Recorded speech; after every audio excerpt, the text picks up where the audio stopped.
ਅਕਾਲੀ ਦਲ ਨੂੰ ਅਲਵਿਦਾ ਕਹਿਣ ਵਾਲੇ ਜਥੇਦਾਰ ਨੰਗਲ ਦੇ ਘਰ ਪਹੁੰਚੇ ਖਹਿਰਾ।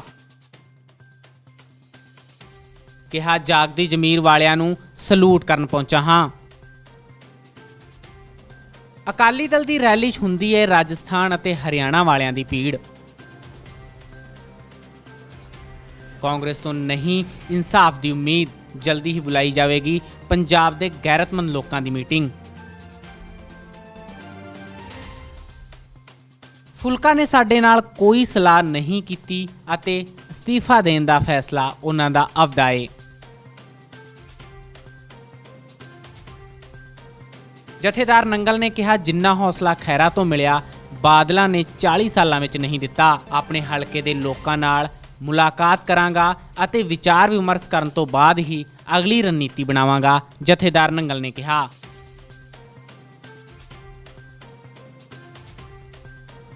ਪੰਜਾਬ ਦੇ ਵਿਰੋਧੀ ਧਿਰ ਦੇ ਨੇਤਾ ਦੇ ਅਹੁਦੇ ਤੋਂ ਹਟਾਏ ਗਏ ਖੈਰਾ ਆਪਣੇ ਨਿੱਜੀ ਦੌਰੇ ਤਹਿਤ ਫਰੀਦਕੋਟ ਪਹੁੰਚੇ ਅਤੇ ਅਕਾਲੀ ਦਲ ਦੇ ਟਕਸਾਲੀ ਲੀਡਰ ਰਹੇ ਮੱਖਣ ਨੰਗਲ ਨਾਲ ਮੁਲਾਕਾਤ ਕੀਤੀ। ਇਸ ਮੌਕੇ ਫਰੀਦਕੋਟ ਦੇ ਜੈਤੋਂ ਤੋਂ ਵਿਧਾਇਕ ਬਲਦੇਵ ਸਿੰਘ ਵੀ ਮੌਜੂਦ ਸਨ। ਖੈਰਾ ਨੇ ਕਿਹਾ ਕਿ ਅਕਾਲੀ ਦਲ ਨੂੰ ਅਲਵਿਦਾ ਕਹਿਣ ਵਾਲੇ ਅਤੇ ਜਾਗਦੀ ਜ਼ਮੀਰ ਦੇ ਮਾਲਕ ਨੰਗਲ ਨੂੰ ਸਲੂਟ ਕਰਨ ਪਹੁੰਚਾ ਹਾਂ। ਸਭ ਤੋਂ ਪਹਿਲਾਂ ਤਾਂ ਅਸੀਂ ਮੁਬਾਰਕਬਾਦ ਪੇਸ਼ ਕਰਨ ਆਏ ਹਾਂ ਜਥੇਦਾਰ ਮੱਖਣ ਸਿੰਘ ਜੀ ਨੰਗਲ, ਮੈਂਬਰ SGPC ਕੋਟਕਪੂਰਾ, ਜਿਨ੍ਹਾਂ ਨੇ ਗੈਰਤ ਤੇ ਅਣਖ ਤੇ ਜਾਗਦੀ ਜ਼ਮੀਰ ਦਾ ਸਬੂਤ ਦੇ ਕੇ ਜੋ ਆ ਗੁਰੂ ਗ੍ਰੰਥ ਸਾਹਿਬ ਦੀ ਬੇਅਦਬੀ ਦਾ ਸਾਰਾ ਇਹ ਮਸੌਦਾ ਆਇਆ ਔਰ ਜਿਸ ਢੰਗ ਦੇ ਨਾਲ ਅਕਾਲੀ ਵਿਧਾਨ ਸਭਾ ਤੋਂ ਭੱਜ ਕੇ ਮੁਨਕਰ ਹੋ ਗਏ ਔਰ ਇਸ ਨੂੰ ਬਿਨਾਂ ਕਿਸੇ ਦਲੀਲ ਤੋਂ ਰਿਜੈਕਟ ਕਰਦੇ ਰਹੇ, ਉਸ ਦਾ ਨਿਹਾਇਤ ਵਿਰੋਧ ਕਰਦੇ ਹਾਂ ਔਰ ਗੁਰੂ ਗ੍ਰੰਥ ਸਾਹਿਬ ਦੇ ਲਈ ਇਨਸਾਫ ਮੰਗਦੇ ਹਾਂ। ਇਸ ਗੈਰਤਮੰਦ SGPC ਨੇ ਮੈਂਬਰ ਨੇ ਜੋ ਇਸਤੀਫਾ ਦਿੱਤਾ ਵਾ ਬਾਦਲ ਅਕਾਲੀ ਦਲ ਚੋਂ, ਇੰਨੇ ਸਾਲ ਸੇਵਾ ਕਰਨ ਤੋਂ ਬਾਅਦ, ਕਈ ਦਹਾਕੇ 40 ਸਾਲ ਦੀ ਸੇਵਾ ਨੂੰ ਜੋ ਇਹਨਾਂ ਨੇ ਇਸ ਇਸਤੀਫਾ ਦੇ ਕੇ ਤੇ ਉਹਨਾਂ ਕੋਲੋਂ ਮੰਗਾਂ ਉਠਾਈਆਂ ਨੇ ਕਿ ਇਹਨਾਂ ਨੂੰ ਅਕਾਲ ਤਖਤ ਸਾਹਿਬ ਤੇ ਪੇਸ਼ ਹੋ ਕੇ ਆਪਣੀਆਂ ਭੁੱਲਾਂ ਬਖਸ਼ਾਉਣੀਆਂ ਚਾਹੀਦੀਆਂ।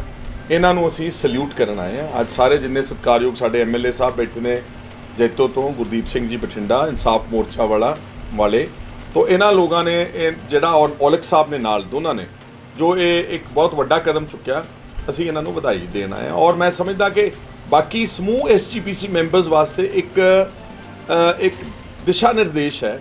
ਉਹਨਾਂ ਨੂੰ ਵੀ ਆਪਣੀ ਅੰਦਰ ਆਤਮਾ ਨੂੰ ਝੰਜੋਲਣਾ ਚਾਹੀਦਾ ਔਰ ਪੁੱਛਣਾ ਚਾਹੀਦਾ ਕਿ ਆਪਾਂ SGPC ਮੈਂਬਰ ਬਣੇ ਆ। SGPC ਮੈਂਬਰ ਹੈਗਾ custodian of the Sikh rights. ਇਹਦਾ ਮਤਲਬ ਜੇ ਕੱਲ੍ਹ ਨੂੰ ਸਾਡੇ ਧਰਮ ਦੇ ਨਾਲ, ਸਾਡੇ ਗੁਰੂ ਗ੍ਰੰਥ ਸਾਹਿਬ ਨਾਲ ਕੋਈ ਵੀ ਆਂਦ ਕੇ ਬੇਅਦਬੀ ਕਰ ਜੇ, ਰੌਂਦ ਦੇਵੇ ਸਾਡੇ ਜਜ਼ਬਾਤਾਂ ਨੂੰ, ਤੇ ਅਸੀਂ ਚੁੱਪ ਬੈਠੇ ਰਵਾਂਗੇ। ਮੇਰੀ ਸਾਰੇ SGPC ਮੈਂਬਰਸ ਨੂੰ ਅਪੀਲ ਆ ਹੱਥ ਜੋੜ ਕੇ ਕਿ ਜਿਸ ਤਰ੍ਹਾਂ ਜਥੇਦਾਰ ਮੱਖਣ ਸਿੰਘ ਨੰਗਲ ਸਾਹਿਬ ਨੇ, SGPC ਮੈਂਬਰ ਕੋਟਕਪੂਰਾ ਔਰ ਔਲਖ ਸਾਹਿਬ ਨੇ ਆਪਣੀ ਜ਼ਮੀਰ ਦਾ ਸਬੂਤ ਦੇ ਕੇ ਆਪਣੀ ਆਤਮਾ ਦੀ ਆਵਾਜ਼ ਦੇ ਉੱਤੇ ਇਸ ਅਖੌਤੀ ਅਕਾਲੀ ਦਲ ਚੋਂ ਇਸਤੀਫਾ ਦਿੱਤਾ ਵਾ, ਸਭ ਨੂੰ ਇਹਨਾਂ ਦੇ ਪਦ ਚਿੰਨ੍ਹਾਂ ਤੇ ਚੱਲਣਾ ਚਾਹੀਦਾ ਔਰ ਇਸ ਨਾਲ ਇਹਨਾਂ ਦੇ ਅੱਛੇ ਕਦਮ ਦੀ ਸਾਰੇ ਲੋਕ ਅਸੀਂ ਇਹਨਾਂ ਨੂੰ ਮੁਬਾਰਕਬਾਦ ਦੇਣ ਲਈ ਆਏ। ਫਰੀਦਕੋਟ ਵਿੱਚ ਅੱਜ ਰੈਲੀ ਕੈਂਸਲ ਕਰ ਦਿੱਤੀ ਗਈ ਹੈ। ਜੋ ਖੈਰਾ ਨੇ ਕਿਹਾ ਕਿ ਵਿਧਾਨ ਸਭਾ 'ਚ ਬਹਿਸ ਹੋਣ ਤੋਂ ਬਾਅਦ ਵੀ ਕਾਂਗਰਸ ਅਸਫਲ ਰਹੀ ਹੈ ਅਤੇ ਬੇਅਦਬੀ ਦੇ ਦੋਸ਼ੀਆਂ ਖਿਲਾਫ ਕਾਰਵਾਈ ਦੀ ਆਸ ਹੁਣ ਖਤਮ ਹੁੰਦੀ ਦਿਖ ਰਹੀ ਹੈ। ਦੇਖੂਗਾ ਕੌਣ ਕਿ ਅੱਜ ਦੇ ਜਿਹੜੇ ਜਥੇਦਾਰ ਅਕਾਲ ਤਖਤ ਦੇ ਜਿਹੜੇ ਇਹਨਾਂ ਦੇ ਹੱਥ ਠੋਕੇ ਨੇ ਉਹ ਛੇਕਣਗੇ, ਜਾਂ ਜਿਹੜੇ SGPC ਦੇ ਪ੍ਰੈਜ਼ੀਡੈਂਟ ਜਿਹੜੇ ਇਹਨਾਂ ਨੇ ਆਪਣੇ ਮਰਜ਼ੀ ਨਾਲ ਲਿਫਾਫਿਆਂ ਦੇ ਵਿੱਚੋਂ ਪੈਦਾ ਕਰਕੇ ਲਾਤੇ ਨੇ, ਕਿ ਉਹ ਛੇਕਣਗੇ। ਸਾਨੂੰ ਕੋਈ ਉਮੀਦ ਨਹੀਂ ਹੈ।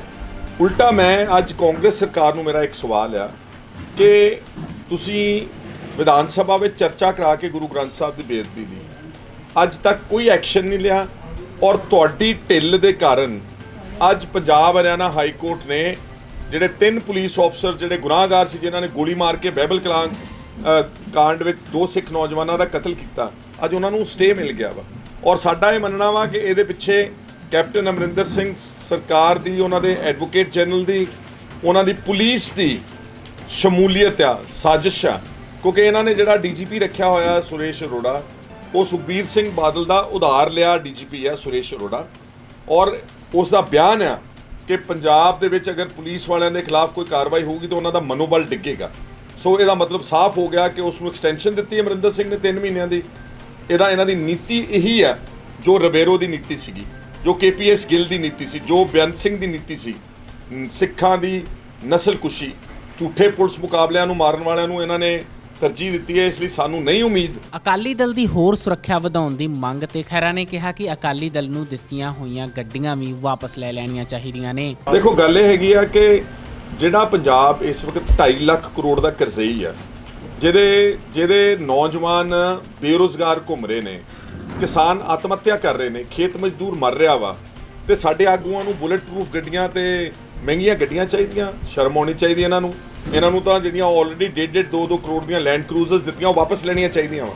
There is no security threat to these people. और अगर इन्ना ज़्यादा सिक्योरिटी थ्रेट अपने घरों में बैठन, किरपा करके पंजाब के खजाने के उत्ते रहम करन, सानू बख्शन और पंजाब नू आम जनता नू राहत पहुँचा दें। इसलिए मैं समझदा बिल्कुल सिक्योरिटी एक स्टेटस सिंबल ज़्यादा वा पंजाब दे विच, ना कि कोई किसी नू लोड़ है। तो जे इन्हां लोगों नू ज़्यादा खतरा, इन्हां को हज़ारां करोड़ां रुपए ने, इन्हां को अपनी सिक्योरिटी रखन ते अपनी बुलेट प्रूफ कारां लैन। ਕਾਂਗਰਸ ਦੇ ਇਸ ਫੁੱਲਮੁੱਲ ਰਵੱਈਏ ਨੂੰ ਦੇਖਦੇ ਹੋਏ ਹਾਈ ਕੋਰਟ ਨੇ ਪੁਲਿਸ ਕਰਮੀਆਂ ਖਿਲਾਫ ਕਾਰਵਾਈ ਤੇ ਰੋਕ ਲਗਾ ਦਿੱਤੀ। ਨਾਲ ਹੀ ਖਹਿਰਾ ਨੇ ਕਿਹਾ ਕਿ ਬੇਅਦਬੀ ਮਾਮਲਿਆਂ ਤੇ ਪੰਜਾਬ ਦੇ ਗੈਰਤਮੰਦ ਲੋਕਾਂ ਦੀ ਜਲਦੀ ਹੀ ਇੱਕ ਮੀਟਿੰਗ ਸੱਦੀ ਜਾਵੇਗੀ। ਖਹਿਰਾ ਨੇ ਕਿਹਾ ਕਿ ਅਕਾਲੀ ਦਲ ਨੂੰ ਅਸੀਂ ਆਉਣ ਵਾਲੇ ਦਿਨਾਂ ਦੇ ਵਿੱਚ ਇੱਕ ਆਲ ਪਾਰਟੀ ਮੀਟਿੰਗ, ਜਿਹਦੇ 'ਚ ਜਥੇਦਾਰ ਮੱਖਣ ਸਿੰਘ ਜੀ ਨੰਗਲ ਸਾਹਿਬ ਵਰਗੇ ਜਿਹੜੇ ਗੈਰਤਮੰਦ ਲੋਕ ਨੇ ਪੰਜਾਬ ਦੇ, ਉਹਨਾਂ ਨੂੰ ਸੱਦਾਂਗੇ ਔਰ ਉੱਥੇ ਇਕੱਠੇ ਕਰਕੇ ਆਲ ਪਾਰਟੀ ਮੀਟਿੰਗ ਦੇ ਰਾਹੀਂ ਆਲ ਜਿਹੜੀਆਂ ਲਾਈਕ ਮਾਈਂਡਡ ਧਿਰਾਂ ਨੇ, ਜਿਹਦੇ 'ਚ ਇਨਸਾਫ ਮੋਰਚਾ ਦੇ ਲੋਕ ਜਿਹੜੇ 107ਵੇਂ ਦਿਨ 'ਚ ਅੱਜ ਬੈਠ ਗਏ ਨੇ, ਉਹਨਾਂ ਨਾਲ ਸਾਰਿਆਂ ਨਾਲ ਮਸ਼ਵਰਾ ਕਰਕੇ ਆਗਾਮੀ ਥੋੜ੍ਹੇ ਦਿਨਾਂ ਵਿੱਚ ਪੰਜਾਬ 'ਚ ਗੁਰੂ ਗ੍ਰੰਥ ਸਾਹਿਬ ਦੀ ਬੇਅਦਬੀ ਨੂੰ ਲੈ ਕੇ ਕੋਈ ਵੱਡਾ ਪ੍ਰੋਗਰਾਮ ਐਲਾਨ ਕੀਤਾ ਜਾਵੇ। ਸਾਡਾ ਖੁੱਲ੍ਹਾ ਸੱਦਾ ਵਾ ਇਸ ਤਰ੍ਹਾਂ ਦੇ ਸਭ ਉਹਨਾਂ ਵਿਅਕਤੀਆਂ ਨੂੰ ਜਿਹੜੇ ਪੰਜਾਬ ਦੇ ਹਿਤੈਸ਼ੀ ਨੇ, ਜਿਹੜੇ ਕੌਮ ਦੇ ਹਿਤੈਸ਼ੀ ਨੇ, ਜਿਹੜੇ ਗੈਰਤ ਰੱਖਦੇ ਨੇ, ਜਿਹੜੇ ਗਲਤ ਨੂੰ ਗਲਤ ਕਹਿਣ ਦੀ ਸਮਰੱਥਾ ਰੱਖਦੇ ਨੇ। ਅਸੀਂ ਉਹਨਾਂ ਨੂੰ ਸਭ ਨੂੰ ਜੀ ਆਇਆਂ ਕਵਾਂਗੇ। ਔਰ ਜਿਨ੍ਹਾਂ ਲੋਕਾਂ ਨੇ ਫੰਡਾਮੈਂਟਲ ਇਸ਼ੂਜ਼ ਦੇ ਉੱਤੇ ਸਟੈਂਡ ਲੈਂਦੇ ਨੇ, ਜਿੱਦਾਂ ਜਥੇਦਾਰ ਮੱਖਣ ਸਿੰਘ ਨੰਗਲ ਹੋਣਾ ਨੇ ਲਿਆ ਵਾ, ਅਸੀਂ ਹਰ ਅੱਛੇ ਵਿਅਕਤੀ ਦੀ ਕਦਰ ਕਰਦੇ ਹਾਂ। ਉਦੋਂ ਤੁਹਾਡਾ ਕੀ ਸਪਸ਼ਟੀਕਰਨ? ਫੁਲਕਾ ਸਾਹਿਬ ਨੇ ਜਿਹੜਾ ਇਹ ਰਿਜ਼ਿਗਨੇਸ਼ਨ ਦਾ ਅਨਾਉਂਸ ਕੀਤਾ ਸੀਗਾ, ਉਹਦੇ 'ਚ ਸਾਨੂੰ ਐਜ਼ ਏ ਪਾਰਟੀ ਬੁਲਾ ਕੇ ਨਹੀਂ ਪੁੱਛਿਆ, ਮਸ਼ਵਰਾ ਨਹੀਂ ਕੀਤਾ। ਪਰ ਫਿਰ ਵੀ ਫੁਲਕਾ ਸਾਹਿਬ, ਮੈਂ ਸਮਝਦਾ ਕਿ ਸਿੱਖ ਕੌਮ ਦੇ ਕਤਲੇਆਮ ਦੇ ਕੇਸ ਬੜੇ ਅਰਸੇ ਤੋਂ ਲੜ ਰਹੇ ਨੇ, ਅਸੀਂ ਸਾਰੇ ਉਹਨਾਂ ਦਾ ਰਿਗਾਰਡ ਕਰਦੇ ਹਾਂ।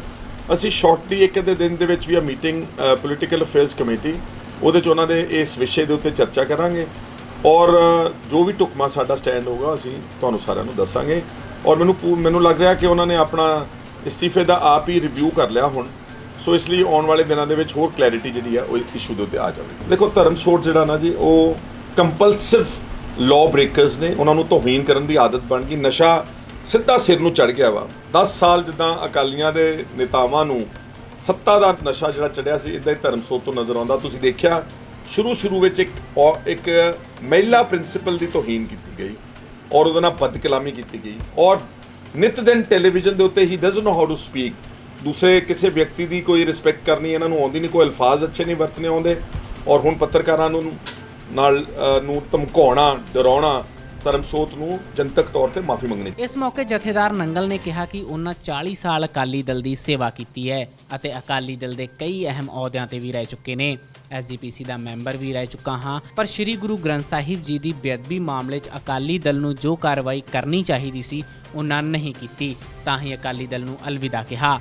ਨੰਗਲ ਨੇ ਇਹ ਵੀ ਕਿਹਾ ਕਿ ਖਹਿਰਾ ਵੱਲੋਂ ਜੋ ਹੌਸਲਾ ਉਹਨਾਂ ਨੂੰ ਦਿੱਤਾ ਗਿਆ ਹੈ, ਉਹਨਾਂ ਨੂੰ ਅਕਾਲੀ ਦਲ ਨੇ ਕਦੇ 40 ਸਾਲ ਵਿੱਚ ਇਹ ਹੌਸਲਾ ਨਹੀਂ ਦਿੱਤਾ। ਨੰਗਲ ਨੇ ਕਿਹਾ ਕਿ ਅਗਲੀ ਰਣਨੀਤੀ ਲੋਕਾਂ ਨਾਲ ਵਿਚਾਰ ਵਿਮਰਸ਼ ਕਰਕੇ ਹੀ ਬਣਾਵਾਂਗਾ। ਡਨ। ਸਭ ਤੋਂ ਪਹਿਲਾਂ ਤਾਂ ਮੈਂ ਖਹਿਰਾ ਸਾਹਿਬ ਦਾ ਬਹੁਤ ਧੰਨਵਾਦੀ ਹਾਂ, ਜਿਨ੍ਹਾਂ ਨੇ, ਕਿਉਂਕਿ ਜੋ ਮੈਂ 4 ਤਰੀਕ ਨੂੰ ਸ਼੍ਰੋਮਣੀ ਅਕਾਲੀ ਦਲ ਤੋਂ ਅਸਤੀਫਾ ਦਿੱਤਾ ਹੈ ਔਰ ਮੈਂ ਇੱਕ ਟਕਸਾਲੀ ਪਿਤਾ ਪੁਰਖੀ ਤੇ 46 ਸਾਲ ਖੁਦ ਮੈਨੂੰ ਹੋ ਗਏ, 72 ਤੋਂ ਮੈਂ ਸਰਗਰਮ ਹੋਏ ਨੂੰ, ਮੈਂ ਬਹੁਤ ਅਹੁਦੇ ਵੀ ਸਰਪੰਚ, ਚੇਅਰਮੈਨ, ਪਾਵਰਡ ਬੈਂਕ ਮੈਂਬਰ SGPC 16 ਸਾਲ ਰਿਹਾ ਔਰ ਉਸ ਤੋਂ ਬਾਅਦ ਜ਼ਿਲ੍ਹਾ ਪ੍ਰਧਾਨ ਰਿਹਾ, ਹੁਣ ਵੀ ਮੈਂ ਮੀਤ ਪ੍ਰਧਾਨ ਮੈਂਬਰ PAC। ਤੇ ਮੈਂ ਖਹਿਰਾ ਸਾਹਿਬ ਦਾ ਇੰਨਾ ਧੰਨਵਾਦੀ ਹਾਂ ਕਿ ਇੰਨਾ ਤਾਂ ਹੌਸਲਾ, ਮੈਂ ਜਿਸ ਬਾਦਲ ਪਰਿਵਾਰ ਦੀ 16 ਸਾਲ ਸੇਵਾ ਕੀਤੀ, ਉਹਨਾਂ ਨੇ ਨਹੀਂ ਮੈਨੂੰ ਅੱਜ ਤਾਈਂ ਇੰਨਾ ਹੌਸਲਾ ਦਿੱਤਾ ਜਿੰਨਾ ਖਹਿਰਾ ਸਾਹਿਬ ਨੇ ਦਿੱਤਾ। ਤੇ ਜਿਹੜੀ ਇਹ ਮੈਂ ਅਸਤੀਫਾ ਦਿੱਤਾ ਹੈ, ਇਹ ਮੇਰੀ ਜ਼ਮੀਰ ਨੇ ਮੈਨੂੰ ਹਲੂਣਿਆ। ਕੀ ਤੁਸੀਂ ਤੁਹਾਡਾ ਮਨ ਚੱਲੂਗਾ ਇਹਨਾਂ ਦੇ ਨਾਲ? ਨਹੀਂ ਵੇਖੋ, ਮੈਂ ਇਹਨਾਂ ਜਦੋਂ ਮੇਰੇ ਘਰੇ ਆਏ ਆ, ਮੈਂ ਇਹਨਾਂ ਦਾ ਧੰਨਵਾਦ ਕਰਦਾ। ਪਹਿਲਾਂ ਹੀ ਮੈਂ ਤੁਹਾਨੂੰ ਦੱਸਿਆ ਸੀ, ਇਹ ਮੈਂ ਆਪਣੇ ਜਿਹੜੇ ਔਖੇ ਟਾਈਮ 'ਚ ਮੈਂ 2-3 ਵਾਰੀ ਪਹਿਲਾਂ ਵੀ ਮੇਰਾ ਮਨ ਇਸ ਗੱਲ ਨੂੰ, ਮੇਰੀ ਜ਼ਮੀਰ ਨਹੀਂ ਮੰਨਦੀ ਸੀ ਕਿ ਮੈਂ ਹੁਣ ਸੁਖਬੀਰ ਸਿੰਘ ਬਾਦਲ ਦੀ ਪ੍ਰਧਾਨਗੀ ਦੇ ਵਿੱਚ ਕੰਮ ਕਰ ਸਕੂੰ, ਕਿ ਮੈਂ ਸਾਰੀ ਪੋਜੀਸ਼ਨ ਦੱਸ ਕੇ ਆਵਾਂ, ਉਹ ਪਰਵਾਹ ਹੀ ਨਾ ਕਰਨ। ਤੇ ਇਸ ਵਾਸਤੇ ਨਾ ਉਸ ਦਿਨ ਦੀ ਮੇਰੀ ਜ਼ਮੀਰ ਸੀ ਨਾ ਜਿਹੜੀ, ਉਹ ਮੈਨੂੰ ਲਾਹਨਤ ਪਾ ਰਹੀ ਸੀਗੀ। ਤੇ ਇਸ ਵਾਸਤੇ ਮੈਂ ਆਪਣੇ ਉਹਨਾਂ ਸਾਥੀਆਂ ਦੇ ਨਾਲ, ਕਿਉਂਕਿ ਮੈਂ ਲੰਮਾ ਸਮਾਂ ਕੰਮ ਕੀਤਾ, ਮੈਂ ਸਾਰਿਆਂ ਦੇ ਨਾਲ ਮੀਟਿੰਗ ਕਰੂੰ ਆਪਣੇ ਹਲਕੇ ਦੇ ਵਿੱਚ। ਜਿਸ ਤਰ੍ਹਾਂ ਮੈਨੂੰ ਅਗਲਾ ਪ੍ਰੋਗਰਾਮ ਦੇਣਗੇ ਮੈਂ ਉਹ ਕਰੂੰਗਾ, ਜਿਨ੍ਹਾਂ ਨੇ ਔਖੇ ਟਾਈਮ 'ਚ ਮੈਨੂੰ ਹੌਸਲਾ ਦਿੱਤਾ। ਤੇ ਇਸ ਵਾਸਤੇ ਮੈਂ, ਕਿਉਂਕਿ ਅੱਜ ਤਾਂ ਇਹ ਜਾ ਰਹੇ ਸੀ ਮਲੋਟ ਨੂੰ, ਤੇ ਮੈਂ ਇਹਨਾਂ ਦਾ ਧੰਨਵਾਦੀ ਹਾਂ ਕਿ ਜਾਂਦਿਆਂ ਨੇ ਇਹਨਾਂ ਨੇ ਮੇਰਾ ਹੌਸਲਾ ਵਧਾਇਆ। ਇਸ ਵਾਸਤੇ ਚੱਕਦੇ ਟੀਵੀ ਨਾਲ ਜੁੜੇ ਰਹਿਣ ਲਈ ਸਾਡਾ ਚੈਨਲ ਸਬਸਕ੍ਰਾਈਬ ਕਰੋ। ਵੀਡੀਓ ਸਭ ਤੋਂ ਪਹਿਲਾਂ ਦੇਖਣ ਲਈ ਬੈਲ ਆਈਕਨ ਤੇ ਕਲਿੱਕ ਕਰਨਾ ਨਾ ਭੁੱਲਿਓ।